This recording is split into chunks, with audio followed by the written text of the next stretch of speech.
Welcome dear rockers, कैसे हो आप सभी। तो आज हम आपके लिए लेकर आ गए हैं 2025 की survival thriller film last breath की स्टोरी। और ये फिल्म सच्ची घटना पर आधारित है। तो कहानी शुरू होने से पहले हमें बताया जाता है कि समुद्र की गहराइयों में 20,000 माइल्स की पाइपलाइन फैली हुई है, जिनसे गैस या ऑयल वगैरह ट्रांसपोर्ट किया जाता है। और इन पाइपलाइंस को मेंटेन करने का काम सैचुरेशन डाइवर्स का होता है। ये डाइवर्स 1,000 फीट से ज्यादा की गहराइयों में अपना काम करते हैं, जिसकी वजह से ये दुनिया के सबसे खतरनाक कामों में से एक काम माना जाता है। चलिए अब होती है फिल्म शुरू स्कॉटलैंड में, जहाँ क्रिस नाम का एक बंदा अपनी मंगेतर से मिलने के लिए उसके घर आता है। वो उसे बताता है कि देखो, मेरा तो बुलावा आ गया है काम पे, तो अब तुमसे मैं कुछ महीनों के बाद ही मिल पाऊंगा। छुट्टी लेनी है मुझे कुछ महीनों की, तुमसे आराम से रहना। पर उसकी मंगेतर इमोशनल हो जाती है और कहती है मजाक मत करो, मुझे कितनी टेंशन हो रही है पता है तुम्हें, इसका अंदाजा भी है। क्रिस उसको समझाता है कि तुम बस इतना सोचो कि मैं स्पेस में जा रहा हूँ। हालांकि ये सी स्पेस से थोड़ा ज्यादा खतरनाक होता है, पर कोई नहीं, मैं तुमसे वादा करता हूँ कि मैं सही सलामत वापस तुम्हारे पास लौट आऊंगा। और फिर इस पे उसकी मंगेतर उसको अपना ख्याल रखने को कह देती है।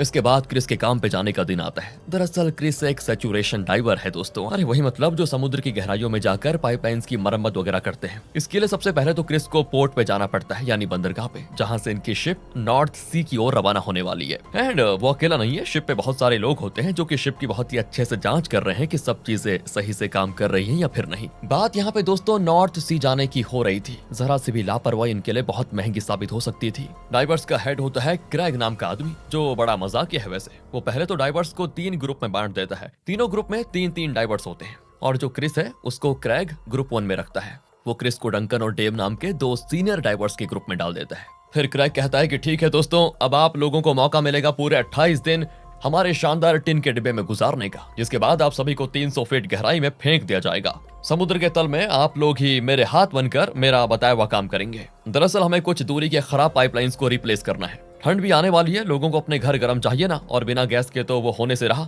इसीलिए आपको बस ये बच्चों वाला काम करना होगा। जैसे ही आपका काम कंप्लीट हो जाएगा, आपको फिर 4 दिनों तक डिकम्प्रेशन में रखा जाएगा, ताकि आपकी बॉडी फिर से नॉर्मल वातावरण में काम करने के लायक बन पाए। तो तैयार है ना आप सभी।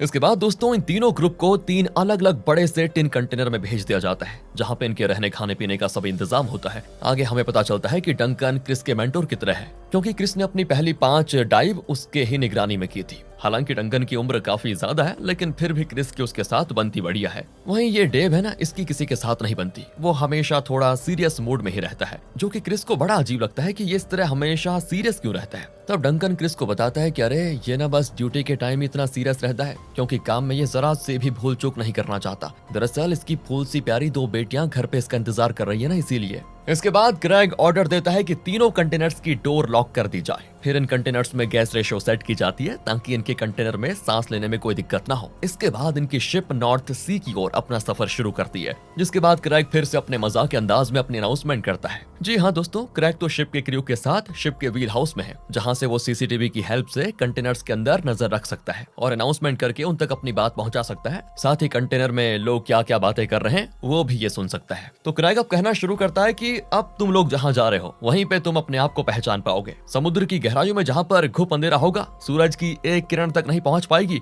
और ठंड का तो पूछो मत। साथ ही अगर तुम लोग बिना डिकम्प्रेशन के वहां उतर गए तो तुम्हारी बॉडी के ऑर्गन्स पटाखे की तरह फूट जाएंगे। अपनी अनाउंसमेंट कंप्लीट करने के बाद क्रेग डंकन से पूछता है, सब सही से समझ में आया ना बच्चू। तो डंकन कहता है कि चल चल पका मत। दरअसल दोस्तों डंकन और क्रेग एक ही एज के हैं और लंबे वक्त से दोस्त भी हैं, इसलिए इस तरह की एक दूसरे की टांग खींच रहे हैं। इसके बाद हम डेव को कंटेनर में ही एक्सरसाइज करते हुए देखते हैं। डिनर का टाइम हो गया था, इसलिए डंकन डेव को डिनर करने के लिए बुलाता है। फिर डिनर करते करते डंकन अपने टाइम की बातें बताता है। वो कहता है कि पहले जब हम काम किया करते थे ना, तब तो बस थोड़ी सी कॉमन सेंस और शराब की जरूरत हुआ करती थी, मगर आजकल तो इतनी सारी मशीन्स आ गई हैं कि क्या ही बोले भाई। और आजकल के तो नए नए लड़के हर प्रोटोकॉल को कितना फॉलो भी करते हैं। वैसे मेरे साथियों ने तो कब का ये काम छोड़ दिया, मैं ही अकेला इतना बूढ़ा ड्राइवर बचा हुआ हूँ। शायद इसीलिए ये लोग मुझे जबरदस्ती रिटायरमेंट भी दे रहे हैं। ये सुनकर क्रिस और डेव शॉक्ड हो जाते हैं। वो कहते हैं, पर आपको रिटायर क्यों किया जा रहा है, कोई दिक्कत है क्या? तब डंकन बताता है कि कंपनी को लगता है कि मैंने 20 साल काम कर लिया, इतना मेरे लिए काफी है, इसीलिए ये मेरी आखिरी रोटेशन होने वाली है। इसके बाद शायद मैं यहाँ दिखूं ना कभी। हाँ, पर मुझे ऐसा लगता है कि मैं और 10 साल ये काम कर सकता हूँ। जिससे क्रिस को डंकन के लिए बुरा भी लगता है कि यार जब ये काम करना चाहता है तो करने दो। वो कहता है आपको हायर अथॉरिटी से बात करनी चाहिए। तभी डेव कहता है कि मेरे हिसाब से अगले 10 साल में तो सारी चीजें ऑटोमेटेड हो जाएंगी, यानी कि इस काम के लिए इंसानों की जरूरत ही नहीं पड़ेगी, सारा काम मशीन से ही हो जाएगा। इस पर डंकन थोड़े सरकास्टिक वे में कहता है कि अच्छा, मुझे कंसोल करने का ये तरीका बढ़िया था वैसे। इसके बाद सभी सोने के लिए अपने अपने बेड पे चले जाते हैं। अब दोस्तों दिन गुजरते चले जाते हैं। क्रिस अपना टाइम पास करने के लिए अपनी मंगेतर की पुरानी वीडियोस वगैरह देखता है और जब ये लोग अपने डेस्टिनेशन पर पहुंचने वाले होते हैं तभी तेज बारिश के साथ समुद्री तूफान शुरू हो जाता है। फिर जब ये अपने डेस्टिनेशन पर पहुंचते हैं तो डायनामिक पोजीशनिंग सिस्टम की मदद से शिप को एक जगह पर खड़ा कर देते हैं। यानी शिप ना तो अब आगे जाएगी और ना ही पीछे, चाहे फिर कितना भी तेज समुद्री तूफान आए या कुछ और, मगर शिप अपनी जगह पे खड़ा रहेगा। इसके बाद डाइव के लिए सारी तैयारियां की जाती है। 1 घंटे पहले ही क्रैग टीम ए को अलर्ट कर देता है कि तैयार हो जाओ, अब नीचे जाने का टाइम आ गया है। इसीलिए डंकन फिर क्रिस और डेव से कहता है कि अपने अपने सूट पहन लो और हाँ, चाकू, कंपास और फ्लेट्स लेना मत भूलना। इसके बाद ये लोग एक एक करके डाइव बेल में चले जाते हैं। दोस्तों ये डाइव बेल एक ऐसी सिक्योर स्ट्रक्चर होती है जो कि डिटैचेबल होती है। इसमें डाइवर्स बिल्कुल सेफ होते हैं। टिन कंटेनर से ही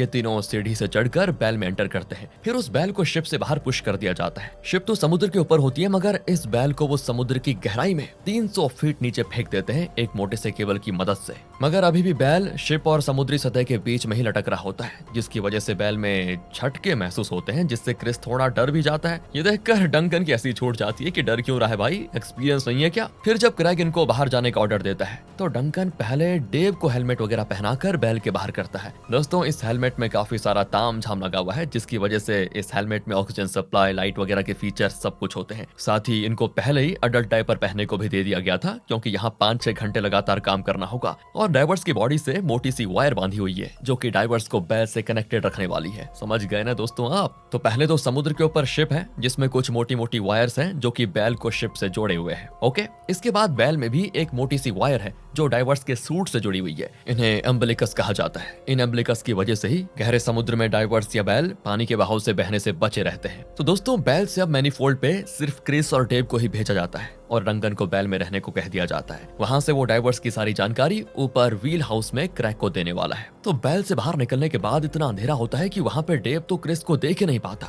जबकि इन दोनों के हेलमेट में लाइट्स भी जल रही है और ये दोनों बिल्कुल आसपास ही होते हैं। फिर ऊपर से पावर केबल फेंकी जाती है। जब उसको नीचे मैनीफोल्ड से कनेक्ट किया जाता है तो मैनीफोल्ड में लाइट्स जल जाती है, जिसके बाद दोनों अपने काम पे जुट जाते हैं। अभी इन्होंने काम शुरू किया ही था कि ऊपर शिप के डायनामिक पोजीशनिंग सिस्टम में अचानक खराबी आ जाती है, जिसकी वजह से शिप आगे की ओर बढ़ने लगता है। तब तुरंत डाइवर्स को ऑर्डर दिया जाता है कि जल्दी से जल्दी अपनी बैल में लौटो। डेव तो मैनीफोल्ड के ऊपर तक चला जाता है, मगर क्रिस दोस्तों वो फंस जाता है, क्योंकि वो तो मैनीफोल्ड के अंदर काम करने को गया हुआ था। पर डेव उसको भी जल्दी से चलने को कह देता है तो क्रिस जल्दी जल्दी ऊपर आने लग जाता है। वो सही टाइम पे मैनीफोल्ड के ऊपर पहुंच भी जाता है, मगर जब वो अम्बिलिकल पकड़कर बैल की ओर चढ़ने की कोशिश करता है ना, तो चढ़ नहीं पाता, क्योंकि उसकी अम्बिलिकल जो थी वो मैनीफोल्ड में उलझ गई थी, जिससे क्रिस की तो डर के मारे हालत खराब हो जाती कि कहीं मुझे कुछ हो न जाए। अब क्या है ना, क्रिस के पास इतना वक्त भी नहीं है कि वो नीचे जाकर उस अम्बिलिकल को छुड़ा दे। शिप आगे बढ़ने की कोशिश कर रही होती है तो बैल भी थोड़ा आगे बढ़ जाता है, यहाँ तक कि डेव भी अपनी अम्बिलिकल पकड़कर थोड़ा ऊपर चढ़ जाता है। मगर क्रिस की अम्बिलिकल फंसे होने की वजह से वो थोड़ा तनाव में होता है कि क्या करो। तब डेव जल्दी से क्रिस को बताता है कि सुनो, कुछ ही पल में तुम्हारी अम्बिलिकल खिंचाव की वजह से टूट जाएगी, मगर तुम्हें डरना नहीं है। तुम्हें अपनी हेलमेट की बेल आउट एयरलाइन को स्विच करना है और इसकी मदद से बिना अम्बिलिकल के भी तुम्हें 10 मिनट तक ऑक्सीजन मिलती रहेगी। याद रखना इस बात को। मुझे अभी जाना होगा लेकिन तुम आ जाना, मगर मैं तुम्हें लेने वापस जरूर आऊंगा, लेकिन तब तक तुम मैनीफोल्ड के ऊपर ही रहना, वरना मैं तुम्हें खोज नहीं पाऊंगा। याद रखना इस बात को।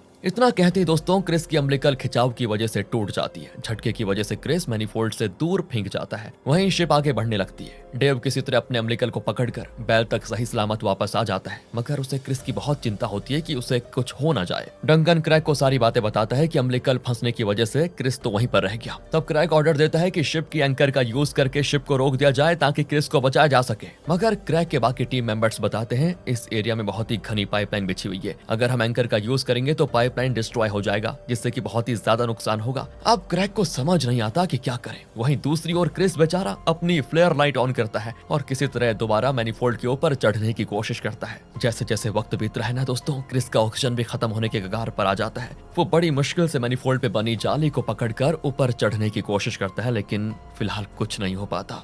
उधर क्रैग का एक टीम मेंबर कहता है कि मैं मैनुअली डायनामिक पोजीशनिंग सिस्टम को ठीक करने की कोशिश कर सकता हूं वैसे। तो क्रैग तुरंत ही उसको ट्राई करने को कहता है। वहीं बैल में डंकन डेव को बताता है कि तुम्हें पता है ऐसी ही चीज एक बार पहले भी हुई थी। एक डाइवर की अम्बिलिकल किसी तरह से टूट गई थी जिसकी वजह से उसकी मौत हो गई। मगर काफी ढूंढने के बाद भी जब उसकी लाश नहीं मिली तो उसे ढूंढना बंद करने का ऑर्डर दे दिया कंपनी ने, क्योंकि कंपनी एक लाश को ढूंढने पे ज्यादा पैसे खर्च नहीं करना चाह रही थी। पता है उस ड्राइवर की बीवी को कंपनी वालों ने क्या दिया उसके हस्बैंड की मौत के बदले? पता है, सिर्फ एक बॉक्स जिसमें उसके हस्बैंड की कुछ चीजें थी। मुझे तो डर लग रहा है कि पता नहीं हमारे क्रिस के साथ क्या होगा, क्योंकि दोस्तों अब 10 मिनट से ज्यादा का टाइम हो चुका था।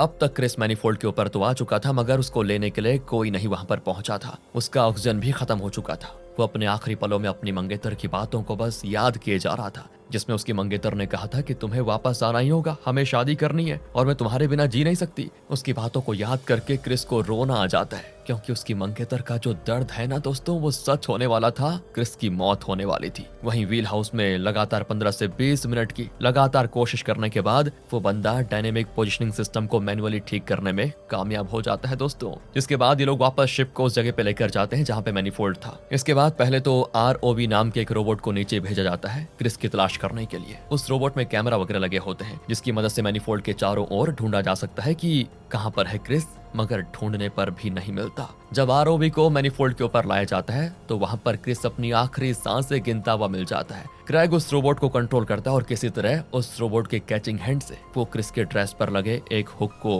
पकड़वा लेता है और फिर क्रिस को ऊपर की ओर खींचता है। मगर दोस्तों ये क्या, क्रिस तो ऊपर जा ही नहीं पा रहा। तब क्रेग रोबोट को नीचे की ओर भेजता है ये देखने के लिए कि क्रिस की बॉडी ऊपर क्यों नहीं आ रही। और तब इनको पता चलता है कि क्रिस ने अपनी बॉडी को एक हुक में मैनीफोल्ड से अटैच कर दिया था, ताकि अगर वो बेहोश हो जाए तो उसकी बॉडी पानी की वजह से कहीं और बहकर ना चली जाए। क्रिस ने इतनी मुश्किल घड़ी में भी अपना इतना दिमाग लगाया था, ये देखकर सभी हैरान। इसके बाद क्रेग डेव को नीचे जाकर क्रिस को लाने के लिए भेजता है। डेव भी जल्दी से दोस्तों क्रिस की बॉडी को मैनीफोल्ड से अलग करके अपने ड्रेस के हुक में अटैच कर लेता है। इसके बाद वो अपनी अपनी अम्बिलिकल के सहारे वापस बैल में आने की कोशिश करता है, मगर क्रिस की बॉडी काफी हैवी हो गई थी, जिसकी वजह से डेव के पसीने छूटे जा रहे थे उसे ऊपर खींचने में। पता है काफी देर की मेहनत करने के बाद किसी तरह डेव क्रिस की बॉडी को खींच तो लेता है, मतलब यहाँ प्लेटफॉर्म तक लाने में कामयाब हो जाता है। तो दोस्तों यहाँ पर डेव का एक्सरसाइज करना काफी काम आ गया था, वरना कोई आम आदमी होता तो समुद्र की इतनी गहराई में खुद को सही से संभाल भी नहीं पाता, पानी के दबाव की वजह से पता नहीं कहाँ चल जाता। खैर डेव तो अब क्रिस को बैल के अंदर ले आ गया था, मगर उसकी सांसें नहीं चल रही थी दोस्तों, क्योंकि उस इंसिडेंट के हुए अभी 40 मिनट गुजर चुके थे। 10 मिनट तक की ऑक्सीजन उसके हेलमेट की वजह से उसको मिल गई थी। फिर भी दोस्तों क्रिस को ऑक्सीजन मिले हुए अभी तक 30 मिनट हो चुके थे। फिर भी डंकन हार मानने को तैयार नहीं था। वो क्रिस का नाक बंद करके अपने मुंह से उसके मुंह में ऑक्सीजन देता है। काफी देर तक ऐसा करने के बाद क्रिस की सांसें लौट आती है। पर ये क्या दोस्तों, सिर्फ सांसें ही लौटी थी। क्रिस तो अभी भी एक बेजान लाश की तरह पड़ा हुआ था। वो कोई भी रिस्पॉन्स नहीं देता। डंकन तो हार मान लेता है, मगर डेव क्रिस का हाथ पकड़कर कहता है कि हमें पता है क्रिस, तुम सुन रहे हो, प्लीज कोई इशारा करो, अपनी आईज मूव करो या फिर अपने फिंगर्स हिलाओ। पर दोस्तों डेव की बातों का भी क्रिस कोई जवाब नहीं देता। सभी लोग हताश हो जाते हैं। उन्हें समझ आ जाता है कि लगभग आधे घंटे तक ऑक्सीजन ना मिलने की वजह से क्रिस ब्रेन डेड हो गया। यानी वो जिंदा तो है, मगर सिर्फ सांसें ही ले सकता है, उसके अलावा कुछ नहीं कर सकता।